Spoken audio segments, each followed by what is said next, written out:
Okay, let's unpack this. If you've been following the headlines recently, the news reads like another round of, another legal setback for Donald Trump. Another day, another headline. But based on the stack of sources you provided us, what is unfolding right now is, well, it's far more significant than a simple headline-friendly legal defeat. It absolutely is. We are talking about the ultimate intersection of civil law and financial reality. Federal marshals and court-appointed officials have begun the formal, physical process of seizing Donald Trump's properties. This is no longer theoretical. The paper judgments are becoming physical reality. So our mission today is to execute a deep dive into how this collection process was triggered. It wasn't some technical mistake or a sudden surprise. Not at all. It is the direct and logical outcome of a complete judicial repudiation of his final last-ditch legal arguments, a ruling that legal experts in our sources describe as one of the most devastating judicial opinions ever issued against a former president. And we're going to trace that path from the rhetoric all the way to the hard, cold reality of legal enforcement. What's fascinating here, and what I want to get into, is understanding the gravity of the situation. Yes. Asset seizures of this scale against a former U.S. president, or, frankly, any major corporate figure, are absolutely not routine. They are reserved for moments when the legal system signals it has exhausted all patience. After years and years of litigation. Exactly. When you look at the source material, this transition from judgment to seizure, it tells you everything you need to know about the gap. It reveals this massive chasm between the image of financial dominance that Trump has cultivated for decades. The branding, the reality TV show. All of it. And the cold, concrete financial reality that has now been brutally exposed in court. The myth is collapsing directly into the math. So let's go back to the beginning of that math. This all stems from the civil fraud case brought by New York Attorney General Letitia James. We're talking about years of activity, not a simple, isolated incident. That's essential context. The investigation and the subsequent trial didn't focus on a one-off accounting error. They focused on what the court determined was a systematic pattern. A pattern of what exactly? Of persistent and repeated fraud carried out over many years by Trump, his adult sons, and the Trump organization itself. The core tactic was manipulating financial statements depending entirely on who was reading them. So this wasn't just, careless bookkeeping then. The court had to find that the conduct was deeply intentional. Precisely. The core finding was that he routinely and knowingly inflated the value of his properties, often dramatically, when he was seeking beneficial loans from banks or favorable insurance rates. And then what would he do for tax purposes? Simultaneously, he would dramatically deflate those exact same property values when calculating his tax liabilities. It was a strategy of, well, heads I win, tails the government loses. You really have to pause and appreciate the audacity of some of the specific examples cited during the trial. These were not minor accounting disputes. Oh, they absolutely were not minor. One of the most cited examples was the claim that his Manhattan penthouse apartment was nearly 3 times its actual documented size. 3 times? A massive difference. Another instance involved valuing Mar-a-Lago at hundreds of millions more than any realistic professional appraisal supported, even failing to account for deed restrictions he himself had imposed that limited its commercial use. So he claimed his apartment was basically the size of a, small park. That's not just a rounding error, that's fantasy real estate. It is, and the court found this wasn't accidental or disorganized. It was a long-term strategy of using wildly inconsistent figures across his entire portfolio, depending on what benefited him financially at that exact moment. And the inevitable result of the trial, issued by Judge Arthur Ngoron in February 2024, was a judgment exceeding $450 million, including interest. An enormous bill. Which brings us to the next phase, where the law demands payment. The failure to secure the required financial protection. And this is where we hit the critical and often misunderstood wall of civil enforcement. Under New York law and most state laws, simply filing an appeal, which Trump did immediately, does not automatically stop the state from collecting that massive judgment. So the money is still owed right now. Right now. So if he wants to appeal but wants to pause collection while the appeal proceeds to stave off the enforcement we're seeing now, what was required? To pause enforcement, the defendant is legally required to post what's called a surety bond. Think of it as a guarantee paid for by a third party, usually an insurance or financial institution. And that third party, the underwriter, essentially tells the state. They tell the state, if the defendant loses the appeal, we promise you will get the full judgment amount plus interest. It's a guarantee. And since the judgment was around $450 million, That bond had to be close to $500 million. Correct.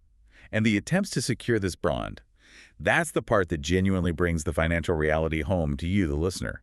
Trump's legal team had to go shopping for this bond, using his supposedly massive real estate portfolio as collateral. The sources detail a pretty extensive effort. How many companies were approached? His lawyers approached more than 30 bond underwriters, insurance companies, and financial institutions across the globe. These were private, risk-averse companies whose sole business is evaluating risk. And what happened? One by one, according to the reporting, they all said no. They were rejected repeatedly. Why? I mean, if his portfolio was supposedly worth billions, why couldn't they secure the bond? The reason is brutally simple and comes right back to the foundation of the judgment. The very same court ruling that found Trump guilty of fraud concluded that his own asset valuations were unreliable, systemically inflated, and in some cases fabricated. So no insurer wanted to accept collateral that had just been legally declared untrustworthy.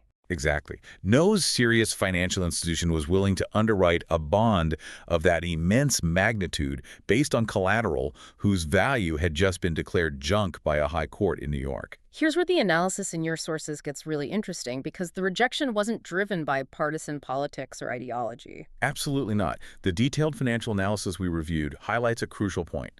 Trump wasn't rejected by judges in this instance. He was rejected by capitalism itself. Capitalism itself. The market looked at his assets, his documented history of valuation fraud, and his legal exposure, and decided he was simply too risky a counterparty to guarantee $500 million. That perhaps is the true financial verdict. It fundamentally undercuts his entire public narrative as the master builder, the master deal maker. It's one thing for a political opponent to criticize you. It's another when the system you claim to dominate deems you fundamentally untrustworthy. That lack of market trust is why the bond deadline passed without payment. With that deadline pass and the financial community closing ranks, his final move was this emergency motion filed with the court, the Hail Mary pass. Right. Claiming asset seizures were unconstitutional, politically motivated, and would cause irreparable harm to his entire business empire. And this is what triggered that devastating judicial repudiation we've been discussing. The judge's response was not just a denial, it was blunt. Blunt, unforgiving, and deeply personal.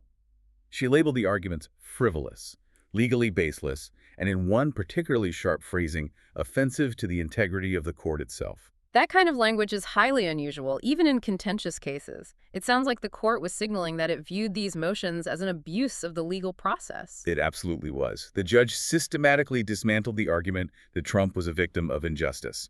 First, and perhaps most importantly, she stated explicitly that any harm Trump is experiencing is self-inflicted, meaning he had years to comply with the law, months to prepare for the judgment, and clear instructions, the surety bond, on how to stay enforcement. Failure to meet that standard is his own responsibility. So if you failed to meet the requirements that apply to everyone, the court isn't obligated to carve out a special exception just for you. Precisely. She then addressed the claim that enforcing the judgment violated constitutional due process. She clarified that due process means a fair trial and the opportunity to appeal, which he received. It does not mean endless delay. Exactly. The bond requirement exists for a vital reason: to prevent wealthy defendants from using appeals solely as a delay tactic while secretly moving or hiding assets. It's the requirement that keeps the appeal process honest. It is. But perhaps the most strategically devastating point she made for the public narrative came when she addressed his inability to secure that bond. What did she say about that? She essentially stated that his failure to secure the bond wasn't evidence that the financial system was unfair. It was definitive evidence that the financial community, the very people who value assets, did not trust his representations. Wow. So she turned his own failure against him. She was saying, look, if these properties were truly worth what you claimed, securing a bond would have been straightforward. The fact that 30 institutions rejected you proves the state's case about your unreliable valuations. That strong, unusual tone calling the arguments insulting and frivolous, that's a signal sent across the entire legal system that procedural patience has run out. It signals that procedural generosity is over. When a judge concludes that a party is litigating in bad faith, it fundamentally changes how every future claim by that party is viewed. Okay, so the final appeals failed, the bond deadline passed, and now we pivot. The transition to physical reality. The state is legally authorized to begin collecting.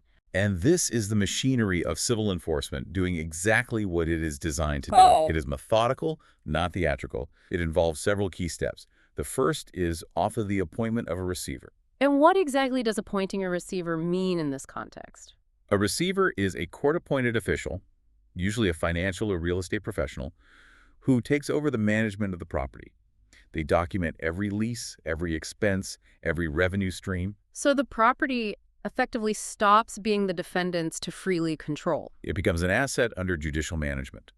Concurrent with that, the state files liens.